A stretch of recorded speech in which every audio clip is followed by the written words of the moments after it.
So, IIT JEE వంటి competitive exams prepare అయ్యేటప్పుడు route learning కంటే కూడా కాన్సెప్షువల్ థింకింగ్ కానీ, అనాలిటికల్స్ కానీ, లేదంటే ప్రాబ్లమ్ సాల్వింగ్ కానీ ఇవన్నీ కూడా చాలా ఇంపార్టెంట్. సో, శ్రీ చైతన్యలో మెయిన్‌గా ఈ కాన్సెప్షువల్ లెర్నింగ్ టెక్నిక్‌ని మీరు ప్రాక్టికల్‌గా ఎలా ఇంప్లిమెంట్ చేస్తారు? అంటే నువ్వు అడిగేటువంటి క్వశ్చన్‌లో క్లారిటీ ఉంటే దానికి సమాధానం అనేది చాలా క్లియరే. అది అడగటం ఎలాగా అనేది నేర్చుకోవాలి. ఆ నేర్పాలి అంటే స్టూడెంట్‌కి, టీచర్‌కి, సిస్టమ్‌కి అసోసియేషన్ బాండింగ్ అనేది ఉండాలి. ఎప్పుడైతే స్టూడెంట్ ముందుకొచ్చి ఎక్స్‌ప్లోర్ అవుతాడో విషయాలన్నిటినీ ఓపెన్‌గా ఎక్స్‌ప్లెయిన్ చేయగలుగుతాడో అప్పుడు చెప్పేటువంటి లెక్చరర్ కానీ, ఫ్యాకల్టీ కానీ ఎవరైనా సరే మనకి ఏది అవసరమో, ఎంతవరకు వెళ్ళాలో క్లారిటీ వస్తుంది. అందువల్ల ఆ సిద్ధాంతాన్ని నమ్మి మేము మా ఫ్యాకల్టీకి కూడా ట్రైన్ చేసి ఉండటం వల్ల వాళ్ళు స్టూడెంట్స్ని టువర్డ్స్ దట్ డైరెక్షన్ వాళ్ళు డెవలప్ చేస్తారు. అదే ఈ కాన్సెప్చువల్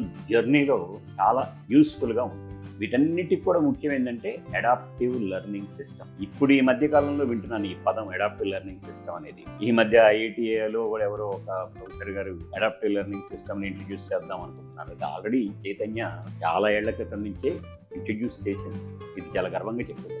పేరు అది కాకపోవచ్చేమో కానీ the concept behind the adaptive learning system అనేటువంటిది ఫస్ట్ ఆఫ్ ఆల్ మనం ఇంట్రడ్యూస్ చేసింది శ్రీ చైతన్య.